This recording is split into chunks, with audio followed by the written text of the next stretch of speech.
जय शिव शंभू। मैं हूं आपके साथ सुमुद शर्मा। पवित्र सावन महीने की शुरुआत हो चुकी है। यह महीना भोलेनाथ की आराधना के लिए समर्पित है। जी हां, शिव जो औघड़ हैं, आशुतोष हैं, देवों में महादेव हैं, रुद्र हैं, गृहस्थ हैं, महायोगी हैं, त्यागी और तपस्वी हैं, पिता हैं, गुरु हैं, मृत्यु हैं, जीवन हैं। भारतीय होने का अर्थ है शिव को जानना। उन्हें जाने बिना इस लोक को जानना असंभव है। उनकी आराधना से मोक्ष की प्राप्ति होती है। विज्ञान का वेद हैं, वे रामायण के प्रणेता हैं, संगीत के स्वर हैं, ध्यान के उत्स हैं, उनमें नृत्य वास करता है। जीवन को गति मिलती है उनसे। वे ऋषियों के गुरु हैं, देवताओं के रक्षक हैं और मानवों के आदर्श हैं।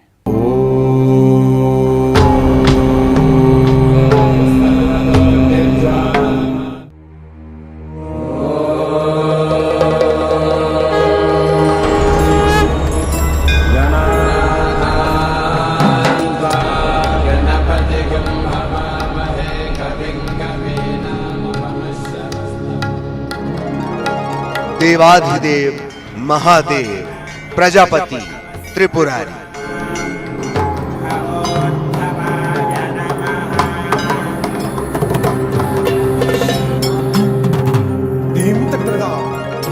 महेश्वर पिनाकी शशिशेखर कामारी।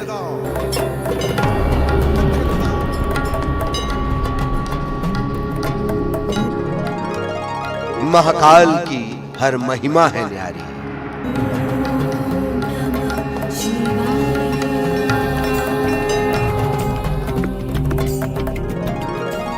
भोले तो भोले, कोपित तो तांडवकारी।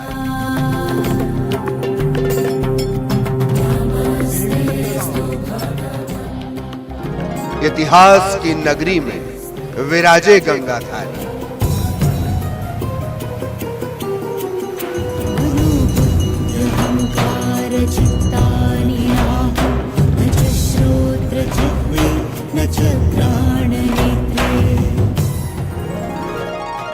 इस धाम में मृगपाणी का रूप है निराला। चिदानंद रूपः शिवोऽहं शिवोऽहं चिदानंद रूपः शिवोऽहं शिवोऽहं। दुनिया में कहीं देखा है ऐसा शिवाला।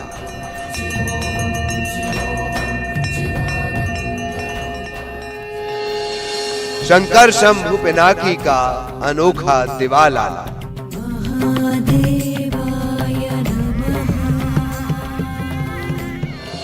किसी को लगे तुलसी, किसी को फूल माला।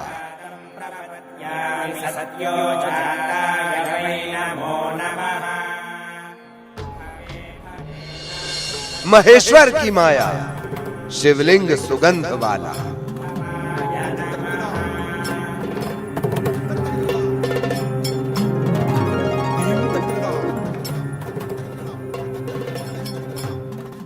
देश भर के शिव मंदिरों में विशेष पूजा अर्चना की जा रही है। सुबह से ही शिव मंदिरों में भक्तों का तांता लगा है। लेकिन 12 ज्योतिर्लिंग की बात ही अलग है। पुराणों के अनुसार जहां जहां ज्योतिर्लिंग हैं, उन 12 जगहों पर भगवान शिव स्वयं प्रकट हुए हैं। आइए आपको 12 ज्योतिर्लिंग के दर्शन कराते हैं। सबसे पहले मध्य प्रदेश के उज्जैन चलेंगे, जहां क्षिप्रा नदी के तट पर स्थित महाकालेश्वर स्वयंभू दक्षिणमुखी ज्योतिर्लिंग है। देश भर में ये तीर्थ स्थान बाबा महाकाल के नाम से प्रसिद्ध है। वहीं ओमकारेश्वर मंदिर मध्य प्रदेश में नर्मदा नदी के किनारे पर स्थित है। सोमनाथ मंदिर गुजरात के कठियावाड़ा क्षेत्र में समुद्र किनारे स्थित है। चंद्रमा ने भगवान शिव को आराध्य मानकर पूजा की थी और चंद्रमा का नाम सोम भी है, इसलिए इसी नाम पर इस ज्योतिर्लिंग का नाम सोमनाथ पड़ा। मल्लिकार्जुन मंदिर आंध्र प्रदेश के कुर्नूल जिले में कृष्णा नदी के तट पर स्थित है। केदारनाथ धाम उत्तराखंड में अलकनंदा और मंदाकिनी नदियों के तट पर स्थित है। यहीं श्री नर और नारायण की तप स्थली है। भीमा शंकर ज्योतिर्लिंग महाराष्ट्र में पुणे से करीब 100 किलोमीटर दूर स्थित है। धर्मनगरी काशी में काशी विश्वनाथ का मंदिर गंगा नदी के तट पर है। ऐसी मान्यता है कि हिमालय छोड़कर भगवान शिव ने यहीं अपना स्थायी निवास बनाया था। त्र्यंबकेश्वर मंदिर महाराष्ट्र के नासिक से 30 किलोमीटर पश्चिम में स्थित है। गोदावरी नदी के किनारे स्थित यह मंदिर काले पत्थरों से बना है। नागेश्वर मंदिर गुजरात में द्वारकापुरी से 17 किलोमीटर दूर है। कहते हैं भगवान शिव की इच्छा के अनुसार ही इस ज्योतिर्लिंग का नामकरण किया गया। बाबा बैजनाथ मंदिर झारखंड के देवघर जिले में स्थित है। कहा जाता है कि एक बार रावण ने तप के बल से शिव को लंका ले जाने की कोशिश की, लेकिन रास्ते में व्यवधान आ जाने से शर्त के अनुसार शिव जी यहीं स्थापित हो गए। रामेश्वरम मंदिर तमिलनाडु राज्य में स्थित है। ऐसी मान्यता है कि रावण की लंका पर चढ़ाई से पहले भगवान राम ने जिस शिवलिंग की स्थापना की थी वही रामेश्वर के नाम से विश्व विख्यात हुआ। शिव का 12वां ज्योतिर्लिंग घृणेश्वर के नाम से प्रसिद्ध है। इसे घुमेश्वर के नाम से भी जाना जाता है। ये मंदिर महाराष्ट्र के दौलताबाद से लगभग 18 किलोमीटर दूर स्थित है। आज से पवित्र सावन महीने की शुरुआत हो गई है। क्या है सावन का महत्व और कैसे करें सावन में भोलेनाथ की आराधना, आइए जानते हैं पंडित विष्णु राजौरिया से। श्रावण मास भगवान शिव की आराधना का विशेष पर्व होता है। प्रत्येक वर्ष में वर्षा ऋतु में श्रावण के महीने में जब पूरी प्रकृति जल से और हरियाली से आच्छादित हो जाती है, भगवान शिव की आराधना का यह पर्व प्रारंभ होता है। 1 मास तक चलने वाला यह पर्व भगवान शिव की पार्थिव लिंग अर्चना का विशेष पर्व है। श्रद्धालु तीर्थों में, मंदिरों में, अपने घरों में सदगृहस्थ साधना करते हैं। भगवान पार्थिव का अर्चन करते हैं, रुद्री बनाते हैं। कहीं 1100, कहीं 11,000 और करोड़ तक इसके बड़े बड़े आयोजन भी संपन्न होते हैं। श्रावण मास में पार्थिव अर्चन करने से विशेष फल की प्राप्ति होती है। जो मन में इच्छा होती है वो कामना भी पूरी होती है। शिवलिंग का निर्माण करके उनके ऊपर षोडशोपचार विधि से पूजन करना, विधि पूर्वक अभिषेक करना, बिलपत्र अर्पण करना, इससे मनोकामना की सिद्धि होती है। और श्रावण मास में भगवान शिव की आराधना करने से शिव जी की कृपा प्राप्त होती है, क्योंकि पार्वती जी ने भी भगवान शिव की आराधना श्रावण मास में ही की थी और उनको शिव जी की प्राप्ति हुई थी। इसीलिए श्रावण मास का विशेष महत्व हो जाता है। इस वर्ष श्रावण मास में 4 सोमवार पड़ेंगे। सोमवार के दिन भगवान शिव की विशेष अर्चना तो होगी ही, साथ में श्रावण मास के जो सोमवार के अगले दिन मंगलवार का दिन होता है, उस दिन सौभाग्यवती स्त्रियां, ये वर्ष में एक बार ही अवसर प्राप्त होता है उनको, मंगला गौरी का व्रत भी करेंगी। इस तरह से ये श्रावण मास 4 सोमवार, 4 मंगला गौरी के व्रत और 2 प्रदोष, इस तरह से ये बहुत शिव जी की आराधना करने से फलीभूत होने वाला पर्व है। मनोकामनाओं की सिद्धि शिवार्चन से ही प्राप्त होती है और शिवार्चन का सर्वोत्तम मास है श्रावण का मास।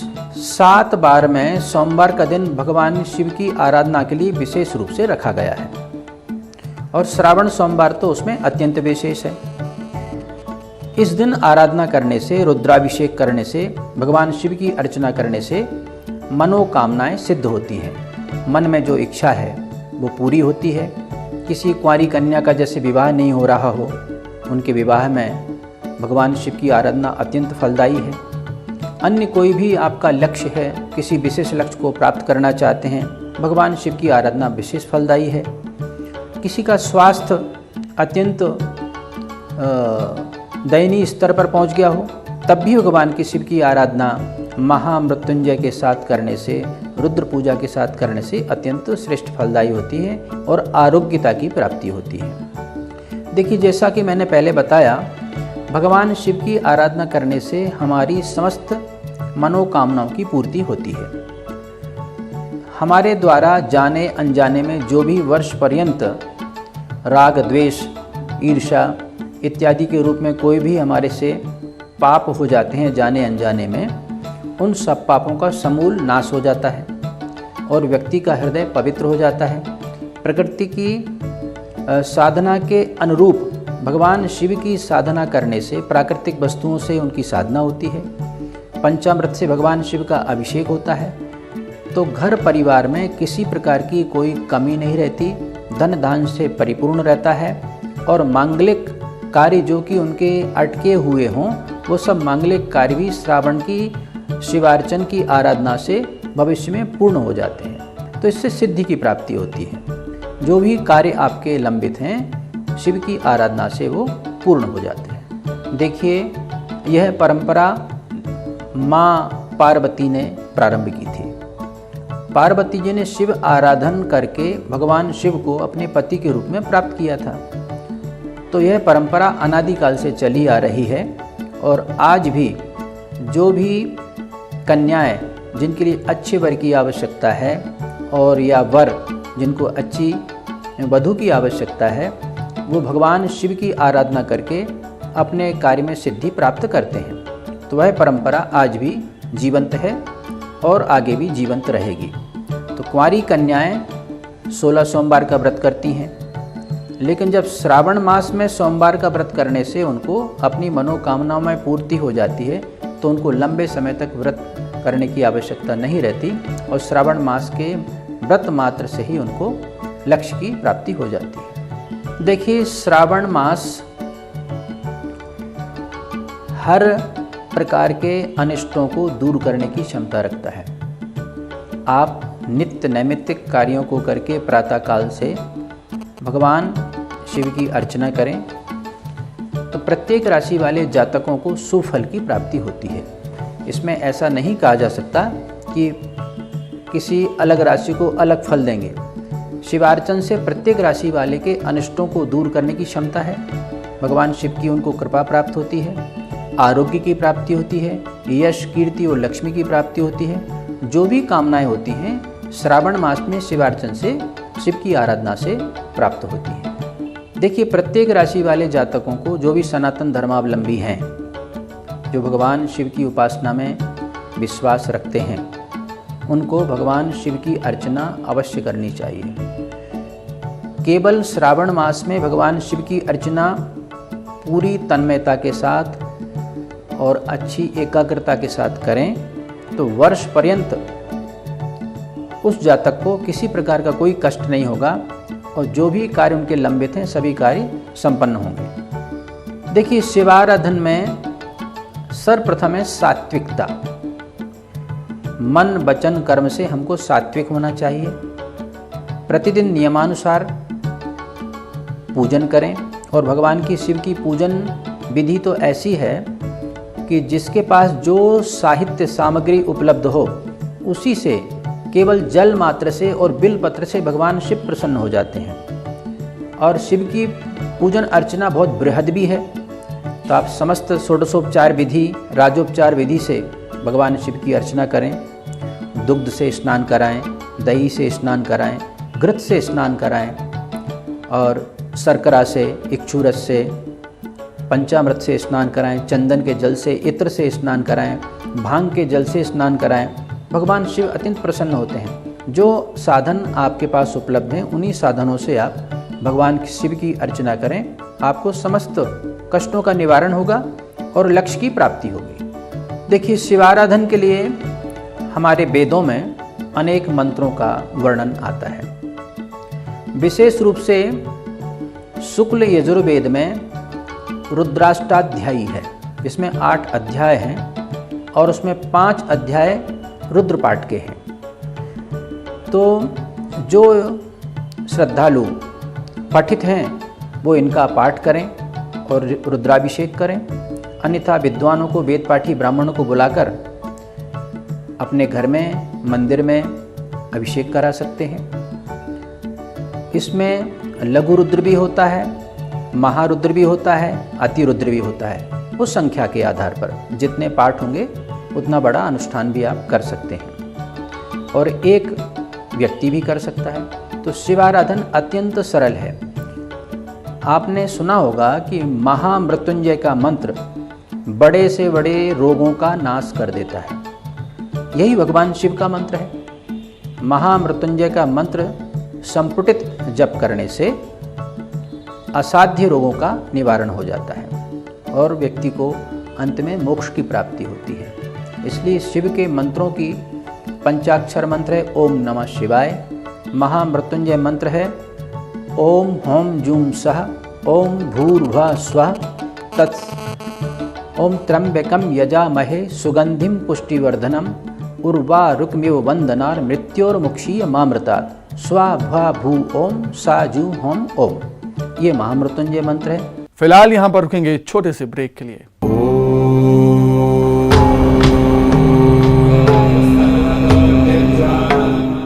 ब्रेक के बाद एक बार फिर बहुत स्वागत है आपका।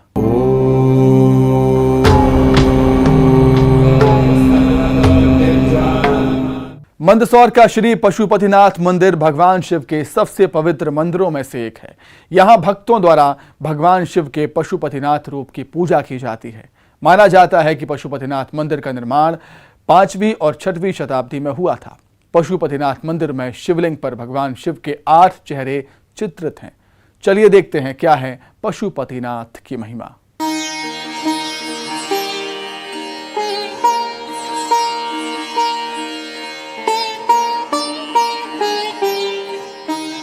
मंदसौर एक पुरातन नगरी। कहते हैं कि रावण की रानी मंदोदरी मंदसौर की ही रहने वाली थी और ये नगरी रावण का ससुराल हुआ करती थी।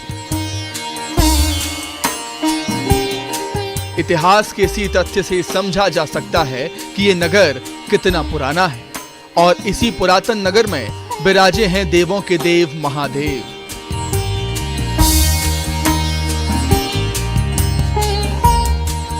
पशुपतिनाथ के रूप में जिनके 8 रूप हैं और इन 8 रूपों के साथ मौजूद है विशालकाय शिवलिंग।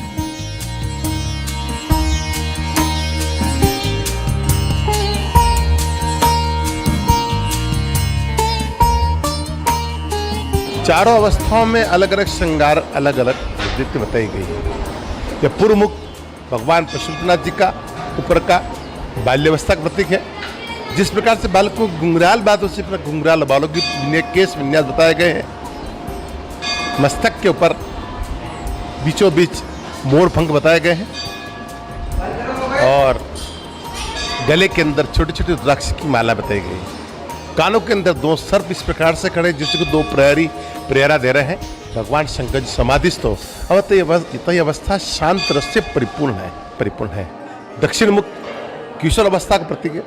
इस अवस्था में केश विन्यास बड़े हो गए। द्वितीया का चंद्रमा भगवान के मस्तक पर शोभायमान हो रहा है। एक लघु सर्प भगवान के मस्तक पर विद्यमान है। केश विन्यास इस प्रकार से श्रृंगारित किए गए जैसे कुछ भगवान शंकर जी का श्रृंगार किया हुआ हो। सफेद धारियां इस प्रकार से निकलती है भगवान के मस्तक पर जैसे गंगा जी की धाराएं अनवरत बह रही हो। होठों के ऊपर मधुर मधुर मुस्कान है। गले के अंदर रुद्राक्ष की माला है। कानों के अंदर कुंडल है। पश्चिम मुख रौद्रस यौवन अवस्था का प्रतीक है। इस अवस्था में मस्तक के ऊपर केश विन्यास अधिक बताए गए हैं। इसमें सर्पों का श्रृंगार विशेष करके बताया गया है। मध्य में ओम उत्कीर्ण कर रखा। नाग नागिन की जुड़त से ओम बीचों बीच उत्कीर्ण कर रखा जो षष्ठीकर्ता रूप में बताया जाता है। भगवान के मस्तक के ऊपर सर्पों का अधिक श्रृंगार बताया गया। ऐसा लगता है कि भगवान शंकर जी का मुकुट सर्पों से श्रृंगारित कर रखा हो। कानों के अंदर कुंडल है। रुद्राक्ष माला कान बड़े हो गए हैं। लाल लाल तमतमाता चेहरा है। तीसरा नेत्र अधिक उभरा हुआ जो भगवान शंकर जी ने कामदेव को भस्म करने के लिए तीसरा नेत्र को लताता अवस्था रौद्र रस से परिपूर्ण है। उत्तर मुख वृद्धावस्था हास्य रस से परिपूर्ण है। इस अवस्था में कपोल फूल गए हैं, गाल निकल गए हैं, झुर्रियां बढ़ गई, कपोल फूल गए हैं, दांत निकल गए हों। जिस प्रकार वृद्धावस्था परिपूर्ण बन गई। केश विन्यास बड़े हो गए हैं। जटाओं में बाल बन गए हैं। कानों के अंदर 2 सर्प लघु से इस प्रकार से लहरा रहे अलग अलग हो रहे हैं जो कि भगवान शंकर जी के मस्तक शोभामान देते हैं। उस प्रकार कुंडल के अंदर सर्पों को श्रृंगारित कर रहे हैं। यह अवस्था हास्य से परिपूर्ण है। ऐसी अष्टम की प्रतिमा भारत को छोड़कर विश्व में कहीं नहीं है। एक मुख से लेकर 4 मुख 5 मुख की प्रतिमा भारत में विद्यमान है, परंतु अष्टमुखी प्रतिमा भारत नहीं बल्कि विश्व में एक ही प्रतिमा है जो यहाँ विराजित है। ऐसी अद्वितीय प्रतिमा विश्व में कहीं नहीं।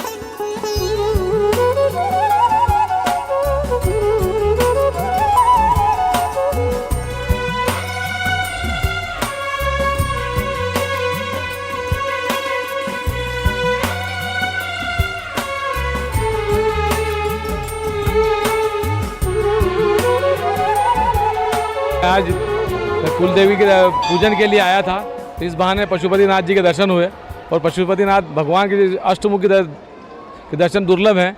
मेरे लिए तो बहुत दुर्लभ सहयोग है साहब, माता जी का और पशुपतिनाथ भगवान का। मंदसौर आना सार्थक हो गया मेरा। अष्टमुखी शिव की प्रतिमा का उल्लेख महाकवि कालिदास के ग्रंथ में मिलता है, जिसकी अवतरणिका में उन्होंने लिखा है कि मैं एक अष्टमुखी शिव की प्रतिमा को नमन करता हूँ, और उसके बाद फिर उन्होंने आगे का अपना पूरा ग्रंथ लिखा है। जहाँ तक वर्तमान में इस मूर्ति को प्राप्त होने का सवाल है, नदी में प्रतिमा यहाँ से कुछ मीटर दूरी पर प्राप्त हुई। 10 जून 1961 को जब भगवान पशुपतिनाथ की यहाँ पर स्थापना हुई थी, उस समय यह परिसर वीरान हुआ करता था और यहाँ पर लोगों को आने से भी डर लगता था। लेकिन आज आप देखिए, पूरा परिसर पशुपतिनाथ महादेव का जो परिसर है वो यहाँ पर श्रद्धालुओं दर्शनार्थियों से भरा पड़ा है। और आप देख सकते हैं कि यहाँ पर मंदिर परिसर का बहुत विस्तार भी हो गया है। ये मंदिर जो आप देख रहे हैं, ये मंदिर सहस्त्र लिंगेश्वर महादेव है, जिसकी स्थापना अभी हुई है। तापेश्वर महादेव यहाँ पर पशुपतिनाथ की स्थापना से पहले से थे और उसी के बाजू में यहाँ पर पशुपतिनाथ भगवान की स्थापना हुई थी। और आज यहाँ पर चारों तरफ रौनक देखी जा रही है। आज ये परिसर जो है पूरी तरह से रोशन है, यहाँ पर श्रद्धालु है और यहाँ पर आना जाना लोगों का रहता है। और सिर्फ मंदसौर ज़िला ही नहीं, देश विदेश से भी यहाँ पर श्रद्धालु आते हैं और भगवान पशुपतिनाथ सहित यहाँ पर जो अन्य मंदिर है उनका दर्शन करते हैं और उनका आशीर्वाद पाते हैं। नरेंद्र धनोतिया, न्यूज़ 18 मंदसौर। तो इसी के साथ हमारे खास कार्यक्रम में इतना ही। कामना है कि भगवान शिव आपकी सभी मनोकामनाएं पूरी करें। हर हर महादेव।